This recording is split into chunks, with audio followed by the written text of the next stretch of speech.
Hey guys, James Sain here. So today will be another rant video. And the reason I'm doing this is because we Americans are becoming such a polarized society. We're becoming so intolerant of other people's opinion.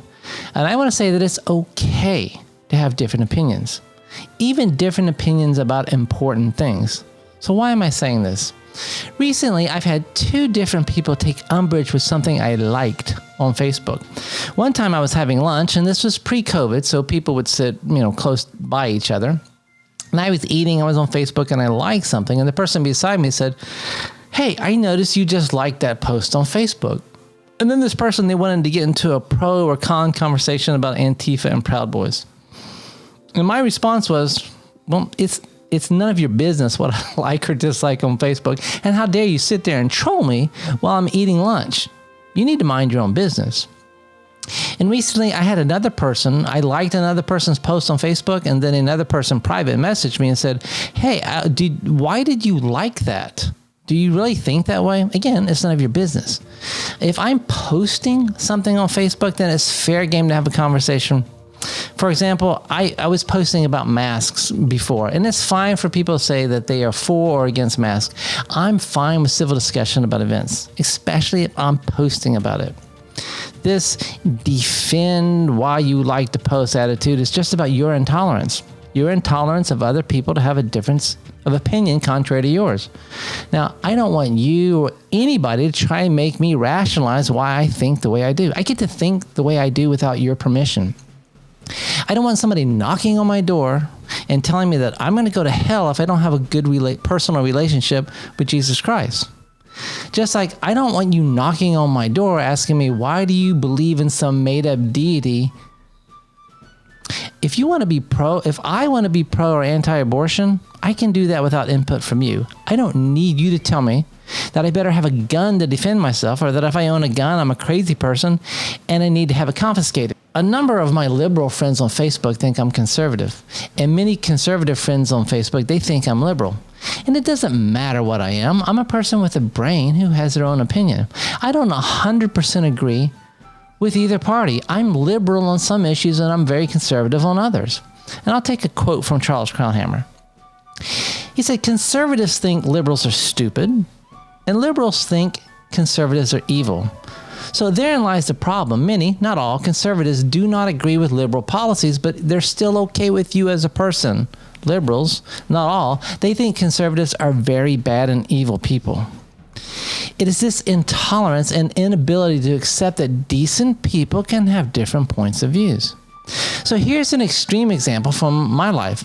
There's a professional person I know. He quit a sport I believed he loved, skydiving, because he couldn't tolerate being around anyone who supported a president he couldn't stand. Look, I'm strongly anti-drug, and there are a ton of skydivers who use drugs. I can still skydive with them. I can skydive and work with people who have guns or they don't have guns. I don't take a poll to find out, did you have an abortion? Did you pay for an abortion in your life? And then refuse to have anything to do with them. I'm strongly in favor of fidelity. I don't tell someone, I know you cheated on your husband or wife, therefore I can't do X with you. I can't associate with you. Stop being so judgmental. Live your life on however you want. Stop trying to control how other people live their lives or make them defend what they believe. Now, one big difference between me and a bunch of other people is that when I wake up in November and Donald Trump is won, he'll be my president, and I hope he'll be a huge success. And if I wake up in November, Joe Biden is won, he'll be my president, and I hope he'll be a huge success. I want the president in America to do well because I'm an American. And if you're so ignorant to think that the Electoral College doesn't matter and people should win due to the majority vote, well then you're not smart enough to run for president. Change the rules later after if you win. There's a reason we're a republic and not a pure democracy, and it's because our founders realized that the non-majoritarian parts of the community make legitimate contributions to the community welfare, and that preserving these contributions is the hallmark of political justice. You really don't want the majority to always rule. That means the minority can easily have their rights taken away. Like, white people make up about 85% of the country, and they could pass laws saying that anybody who's not white, they don't have the same rights. Or it could devolve into the state or local level where let's say there's more black people in a city. They could pass a law that in that city that white people can't own property. They can't have certain jobs. Now, there's more heterosexuals in the United States than homosexuals. It's approximately about 8% of the people who identify as LGBTQ in America. The majority can make laws that discriminate against LGBTQ. While Muslims are projected to be the fastest growing religious group, they make up about 24% versus Christians at 31%. How about the majority make the other religions illegal and they have you put to death if you don't believe in the current majority's God? How about 23% of the people in the U.S. have no religious affiliation? What if atheists make up the majority and then they have you thrown in jail if you pray to any God? So here's a quote I'll borrow. The American founders carefully thought through the problems of direct democracy and explicitly rejected this model. And for good reason. They saw that because ancient democracies lacked any social or institutional forces that could check, refine, or moderate the will of the majority. They were prone to great instability, riven by factionalism, and subject to the passions and the short-sightedness of the public.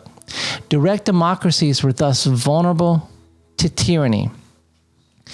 Now, if you think that the mob should rule, so you could take, for example, like what's going on in some of the large cities, the rioting and the looting.